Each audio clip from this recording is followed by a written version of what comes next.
Welcome back to the Human Algorithm Podcast, a podcast about the ways technology, identity, business, and culture intersect, and how we can build more human system in the digital world.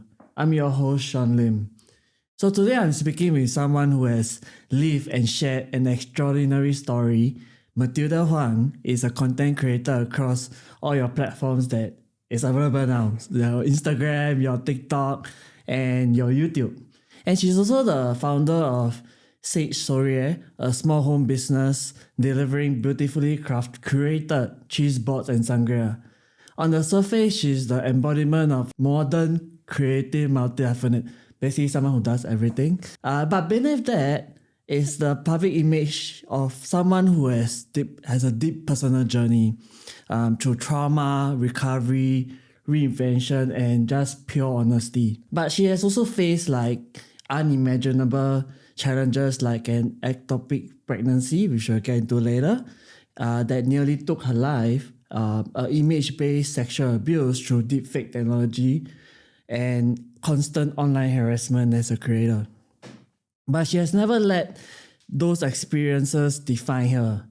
Instead, she's turned them into fuel, reclaiming space, setting boundaries, and creating a life that's fully her own. Matilda, thank you for being here. But before we start, I want to ask you something like that I always ask my guests, right? What's something about you that most people don't know? Your followers online don't know about you.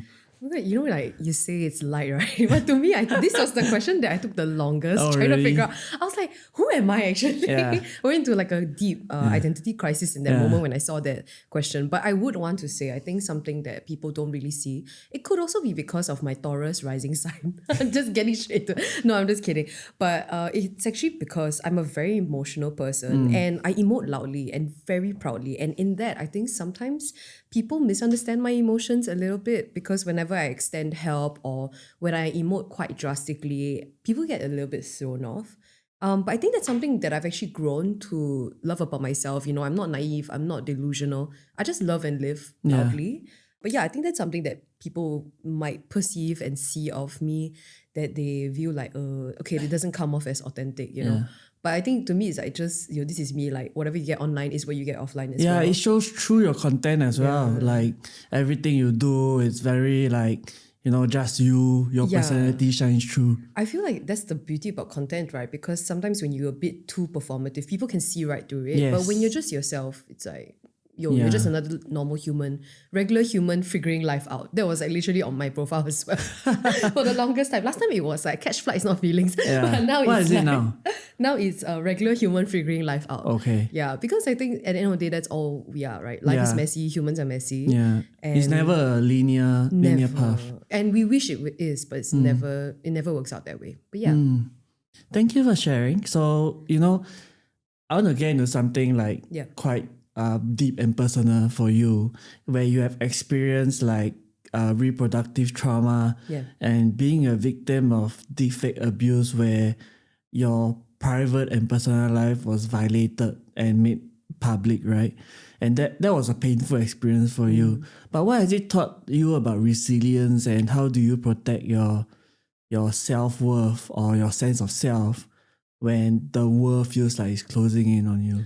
Yeah, I think this specific question, I have to set some context first. So reproductive trauma really refers to the ectopic pregnancy that I experienced in 2021. That's almost 4 years ago.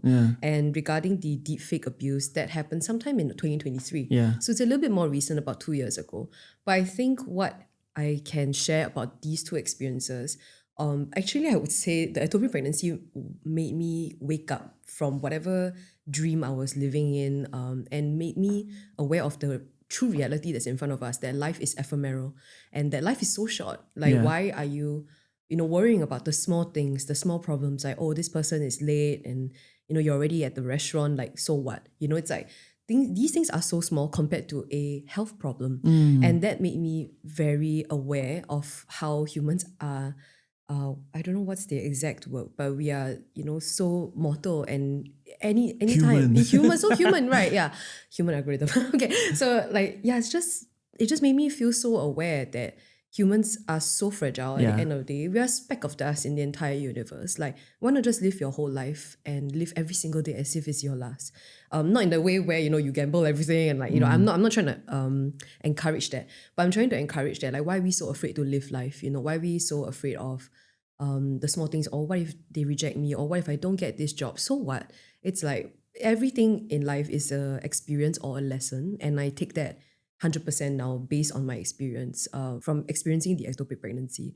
So that also leads me to my second point, which is that through these two situations that happened, I realized that I had a good community around me, meaning in a sense of I had good social support. And this really comes from a place of privilege where I met good people in my life, and also I have good parents around, or actually more like friends, parents. It's a combination of everything, friends, parents, and partners that really supported me through the entire ordeal and showed me that I am stronger than this. Like, I don't want to diminish my entire experience by saying that it was just a list of things that I had to clear and do.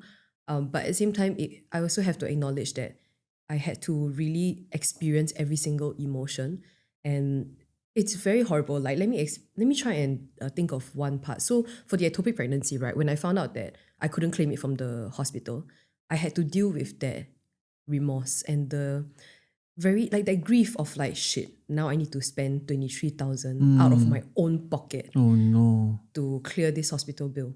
So this to me, right, I had to sit in that feeling and sit in and be like, this is my reality now. But what can I do from it? I can do a few things. I can grieve and be sad about it. Or I can go out there, make more money, be more visible, be more daring to ask people, like, buy my products, or like buy me as a content creator, support me as a content creator.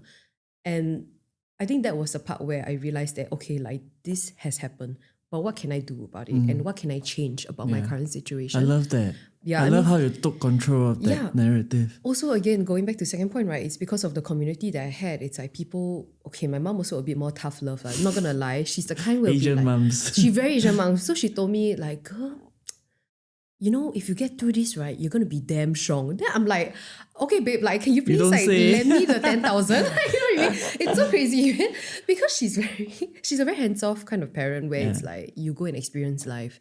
If anything, really, you can fall back on me. But I never once felt like I needed to because like I realized I can figure it out on my own. Yeah. I think it's really tough love, but it kind of worked for me, in that favor. But yeah, so that taught me a lot. More than about resilience, it's about like you being able to take control of the situation and say, wait, there are many ways I can, figure this out. Yeah, that's so powerful. Yeah, it's not like, okay, it's the end of the world. Shit. Yes, okay, it can be end of the world for like 5 minutes, but then it's like, wait, actually, if you think about it logically, if you look at it from a bigger lens, right, there are many ways to go about it. I went to the hospital. I said, can you please do like a, what's that? What's the loan? It's like a every month thing. Oh, installments, yeah. Sorry, you see, I can't find the word sometimes. Installments. So I told them, okay, 1,000 every month for 23 months. It did lessen the load. Yes. Because 23,000, if you think about it, is a huge number. Yeah. You break it down 23 times, right? 1,000. And then I had to think about rent also. Okay, but that one's a different story. Yeah. So what I could focus on was creating more income Yes. to be able to finish up all these like debt/rent. I mean, rent is an expense. Have you finished paying it? Yeah, it was done. It was Yes. done. Slay, girl. Yeah, no, actually, the emotional part also was that I had to deal with the fact that shit, like this is gonna hang over me like a dark cloud for 23 months. So when I finally got out of it, I felt like I was free. Yeah, I think the most important part is that you own it and then you went out to find ways to solve it. Yeah. Exactly. Yes, I love that. And as someone who shares your life like so openly online, how do you decide what parts of your story that you want to tell and things that you just keep private for yourself? Have these like boundaries or have these markers moved and shifted over time? For sure. I think back when I first started content creation, that was like probably just right before COVID, and then COVID really took off from there, right? I think I was sharing a lot about my relationship back then, and that was a mistake for me because that meant that if I put my relationship out there, people had their opinion on this relationship, right? And also they feel somewhat entitled to know why we broke up at the end of it. So now, after that very long relationship, almost 5 years, I decided that, okay, my future ones, it won't be something I don't want people to ask about. I don't want people to discuss, talk about, unless it's something I wanted to share on my own. So I hated the idea of speculation because I don't personally. I mean, okay, like small little gossip is fine, like but it's not something that I want to invest my time and allow people to go and try and dig up like my partner's life and like where they work and all that kind of stuff, like more privacy. Yeah. So that is one part I definitely don't share, and it has changed definitely. Like from my previous relationship, I used to share everything about our relationship. Even when I was dating as well, I would share everything. But now it's like that's a no-no for me, just purely because I don't want to invite opinions on like a relationship that they don't know about, So other things that I do in terms of like planning my like what parts of my story to tell, right? I like this question because actually I feel that it is very tied to my life stage. So right now I've just freshly moved back to Singapore after being away for a whole year, and that to me now is like, wow, okay, I can explore Singapore from a lens of a tourist again, because 1 year changes a lot. There are many changes, in Singapore within a year, and I think this part was beautiful for me because I get to revisit my home in a different perspective. Like, oh, I never knew that we had such cute like community spaces. Oh, I never knew, we had these kind of festivals that happened on a yearly basis. I think being away from home makes you a bit ignorant to like your lifestyle back when you were there, and now coming back, it's like shit, I have a new lens on how I view Singapore and my home. So yeah, that's how I would kind of like plan the content. Also, last time when I was still doing the digital nomad thing, because it was such a coveted title at that point in time, right? Like, oh wow, you can earn money while traveling. I wanted to share that perspective and the realities of it, because I think that a lot of people hide behind clickbait sometimes, and the reality is not as beautiful as they want to advertise. Yeah. Yeah. Yeah. It's not just about sitting on a beach and then working, right? Yeah, I mean, ideally that would be great, but if you're stressing out and on the beach, you're still stressed, right? So to me, it's like, Yeah, the waves doesn't come you. yeah, maybe for like a few seconds, like, oh, what a nice like background. Yeah. Earlier you spoke about the weight of the medical debt because of the ectopic pregnancy, and then also the pressure to keep working through grief and the silence around like women's health in corporate spaces. What would you say to like a young woman listening now that feeling like she has to keep performing, keep putting out appearances when she's in pain? Wow, like, yeah, so ever since that whole ectopic pregnancy thing, I told you that I live my life now truly and authentic. Like, I really try and soak in every single moment, right? So I would tell the girl, like, please, like, drop the act. Because, like, no, really, like, why are we performing?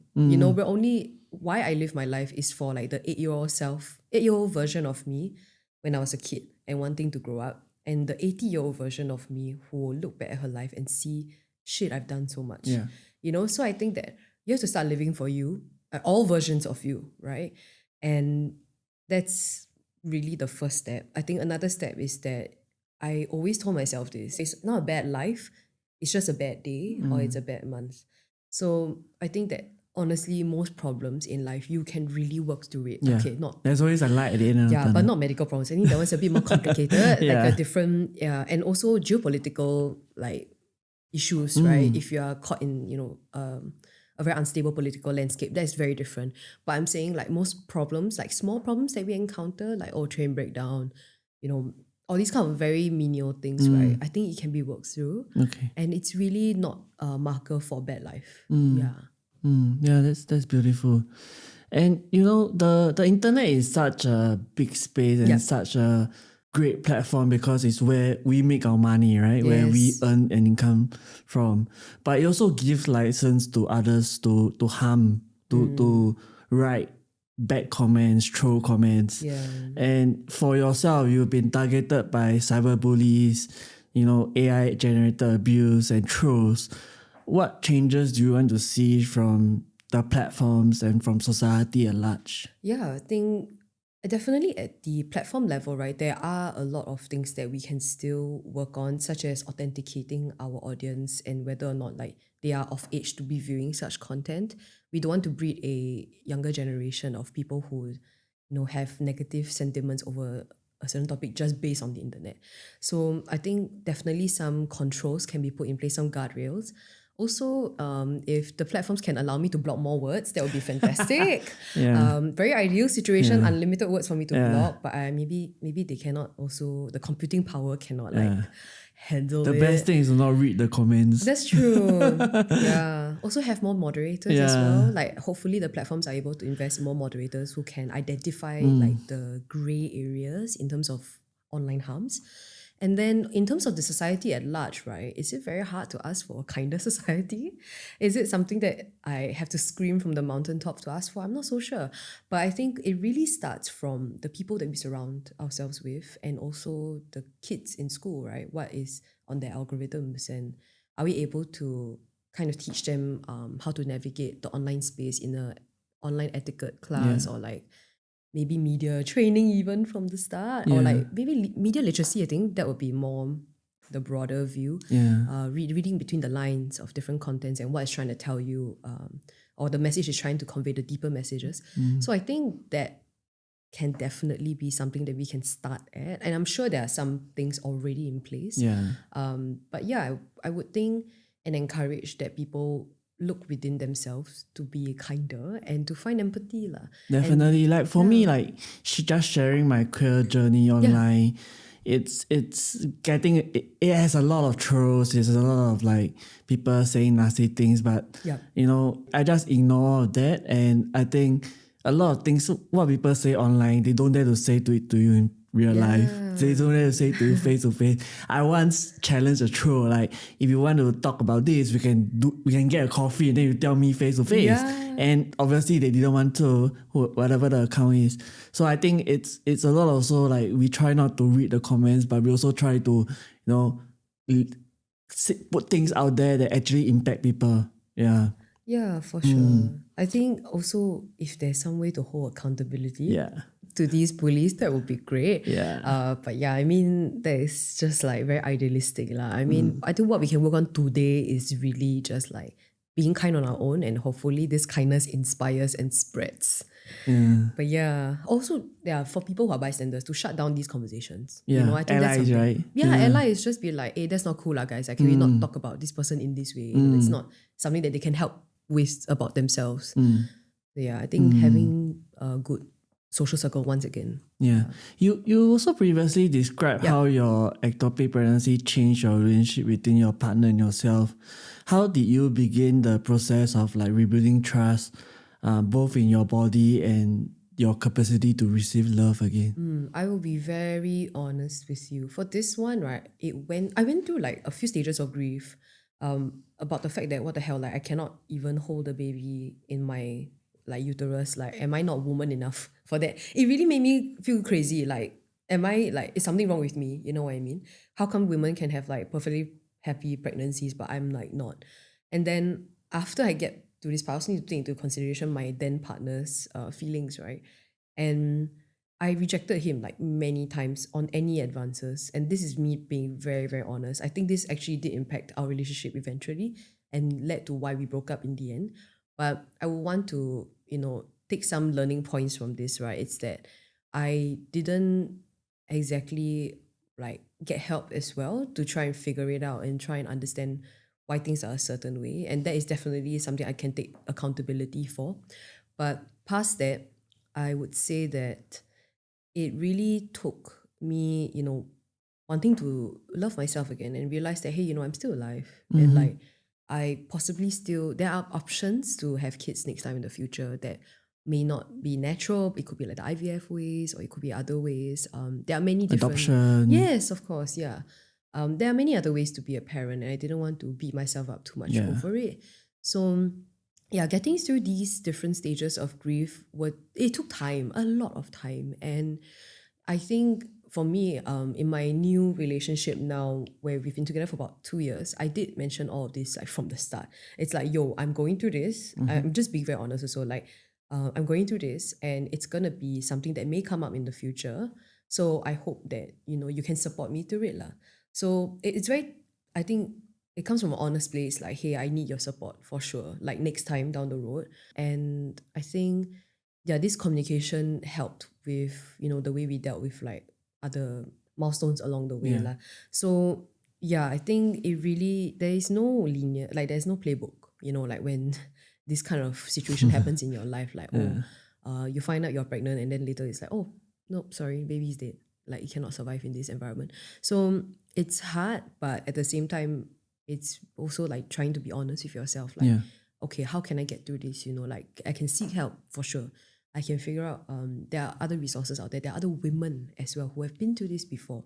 So I think actually, one thing that was very healing for me was that I met another person who went through the same thing, same fallopian tube, same side, and like same situation, just that hers could, I think, claim a little bit from insurance. Okay. But similar things, right? Like, was it a support group or well, she's just online? a single person, Okay. like just one person. Okay. And then after she told me that there were other women who also went through it, I think I found like TikTok Ah, videos also about it. I was like, wait, okay, I'm not the only one. Like, Okay. and they would share stories of how they could conceive again, and that was beautiful to me because it shows that there is a light at the end of the tunnel, right? And that I didn't have to feel so bad about myself. You're not alone. Yeah, I wasn't alone. At first, what drew me to your content is a lot about body positivity, right? And how you are so empowering with your body in your content. But you have kind of shifted that to body neutrality. What does that shift mean to you, and why do you think it resonates more deeply now? Yeah, I think the idea about body neutrality, right, is that it places less importance on the body as a whole, like as an external container, I guess. But it also helps us form our own concept of worth and value and even identity around the internal self. And I think that part really resonated with me because I realized that actually I'm not working out to be skinnier. Like, to be very honest, like I love my body for what it is because I got through the ectopic pregnancy. Like the fact that I could still survive after this and still be talking to you today, that is an achievement in itself and to me. Because the doctor told me like, yo, we have to operate like today or else you're done. Then I'm like, oh, okay, I see. Sorry, I don't want to like humorize death and all that. But this is like really the TLDR of what happened between my doctor and I, right? I remember telling the doctor as well, please save me. And that's just like a silent plea to the universe, like give me a second chance. So I think that being said, right, I think I used to come from a perspective of like, like I love my body and like I love how it is. But at the same time, it's like, look, we're going to have bad days, within the month. Being a woman is like, honestly, the freaking hardest part is the different phases of our menstrual cycle, right? So I have to embrace that my body will change because it has to adapt to its current environment and whatever stresses I'm putting it under. So that's why now I've shifted to a point where it's like, hey, like I feel great today and that's good enough for me. Or hey, I did like a whole Pilates class without breaking a sweat. I mean, that's a bit hard. It's not. And your exercise series now as well. Yeah, so I do have a new series called Restarting My Fitness Journey again. And I like this approach because it doesn't have to be quantifiable. It doesn't have to be, oh my God, like I can do 10 pull-ups unassisted. Like, okay, pop off queen, but like, are you okay? Slay! Like, slay! Are your scapulars okay? Like, are you all right? You know what I mean?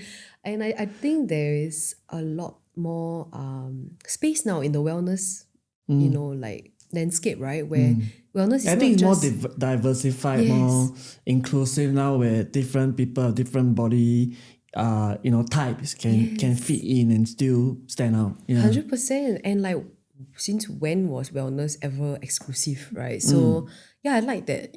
I think body neutrality definitely represents a lot better of what I view my own journey now compared to positivity. Yeah, that's great.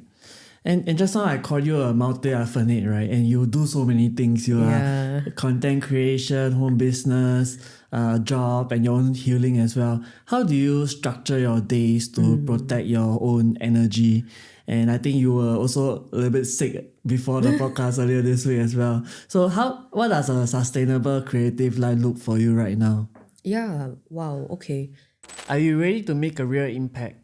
The Human Algorithm Podcast is where technology, business, and DEI intersect, sparking conversations that matter. As a self-funded content creator and a proud queer, gender-fluid journalist, I'm here to amplify voices that challenge the status quo.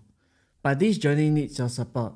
Sponsoring the Human Algorithm Podcast means aligning your brand with purpose-driven storytelling while supporting LGBTQIA+ owned businesses.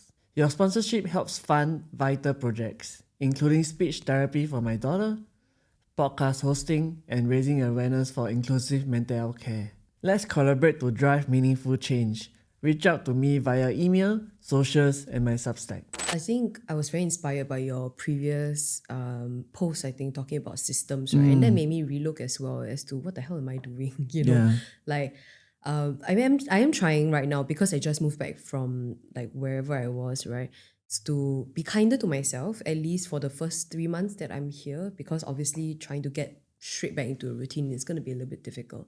But that being said, I do like to have certain structure in my life, such as like my mornings are basically untouched.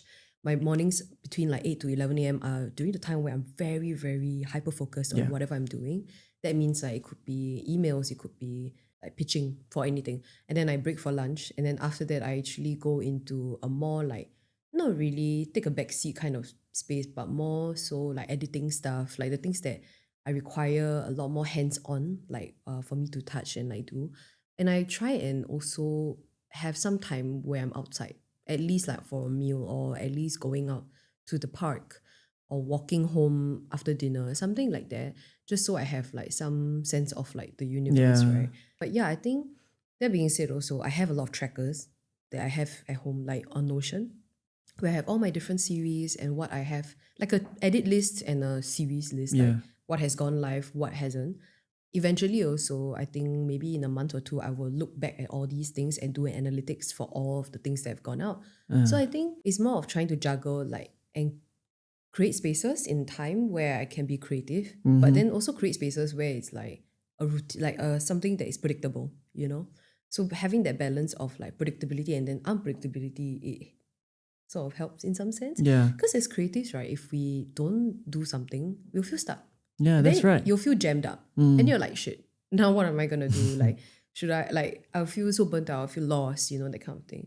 So yeah, I think it's good to have an outlet lah, at least. Yeah. Being organized is so important because like you say, if we are not organized, then we don't have space to just do nothing sometimes, right? Then we are just that creativity just doesn't come anymore. Exactly. Also, I wanted to mention I picked up 2 new hobbies. Oh, really? Yeah, so bead making is one of them. I started creating my own flower beads. Dude, like I don't know where I'm going with this. Like I told my friend the other day and he told me, oh my god, I think you're going to start doing everything else. Like, you're going to do t-shirts, you're going to do like bags, you're going to do like dresses. And I'm like, okay, can we just hold up? I'm still at the flower phase. And then I also picked up DJing as well. Okay. So those two are actually creative outlets in its own way. Yeah. So I think like me having hands-on like touch with the earth, right? At least I get some time to ruminate and like develop myself so in these important. hobbies. Many people like see influencers and creators like yourself as very aspirational, but they also rarely see the burnout, the pressure,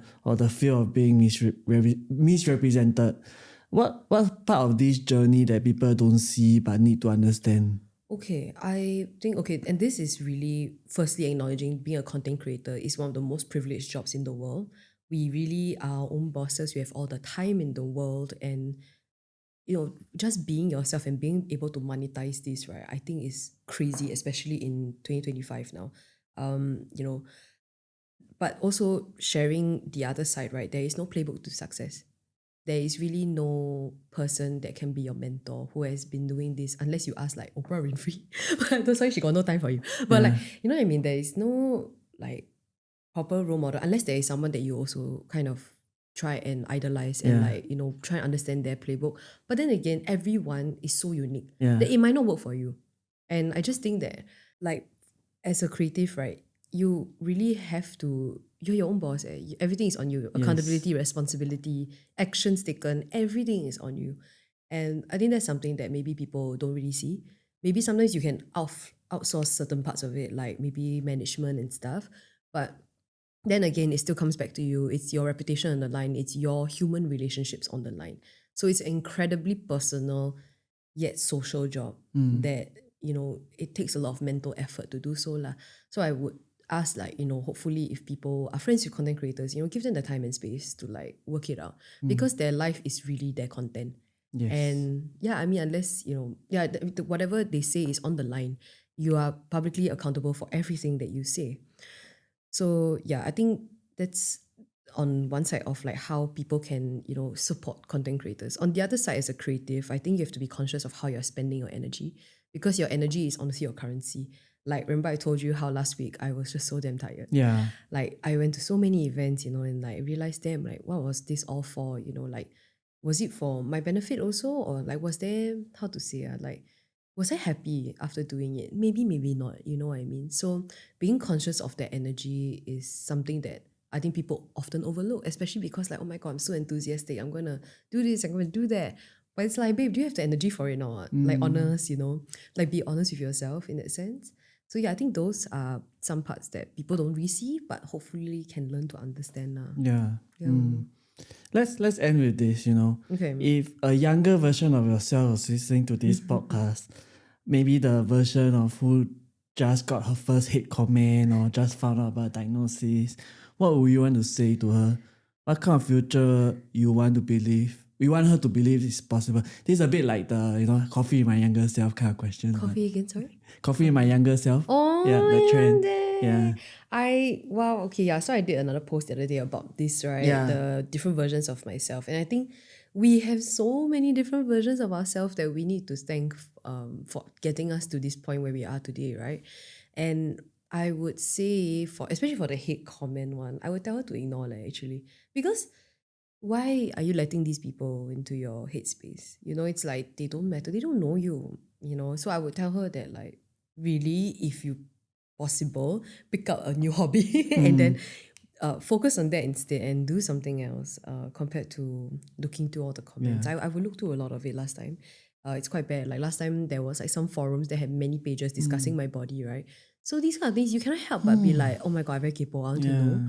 So I think now looking back, I would tell her actually just ignore lah, because really it's not worth your time to understand like public sentiment, because the people who know you and love you will Support you. yeah, will support you. So you don't have to impress like people online, because you'll never be liked by 100% of the people that you meet, right? And then also for the version of me that found out about the diagnosis, wow, this one's a bit more tricky, because I feel that like my mom did have some truth to what she said. Like, hey girl, if you really get through this, right, you're going to be damn strong and you can literally just get over anything in your life. And I do agree with her now because when I look back at that time, right, it really feels like my world was crashing in, and that, wow, the weight of 23,000 on a, how old was I in 2021? Minus 5 years from now. On a probably, yeah, about 23-year-old, right? Oh my God, yeah, 23,000 on a 23-year-old. 23,000 on a 23-year-old, actually it's damn crazy. Yeah. Like most 23-year-olds would have still been in school, right? Yeah. And in uni. So I have to say that I would tell her that, you know, you'll get through this. And this will be a story that you'll be able to share with others. And the other women will come to you and ask you for advice because of this reason. And because you were so brave to get through it, like other people, you know, they will come to you and see you for this reason. And like, I will be able to help other people, you know? So I think that's something I would have told her. But she wouldn't have understood. She'd be like, girl, you're crazy. You know what I mean? She'd be like, what the hell are you talking about? Should I start eyeing me? But I think, yeah, like that version of me would not have appreciated it at that point in time. But she would now see that it's all worth it, you know? Yeah, that's beautiful. Girl, thank you for your honesty and your voice and your courage. I really admire that. And you are showing us that vulnerability is not a weakness. Never. It's definitely clarity, strength, and leadership. And for anyone listening to this and navigating very silent battles, we see you. You are not alone. So feel free to share your story with us. And this is the Human Algorithm Podcast. I'm Sean, your host once again.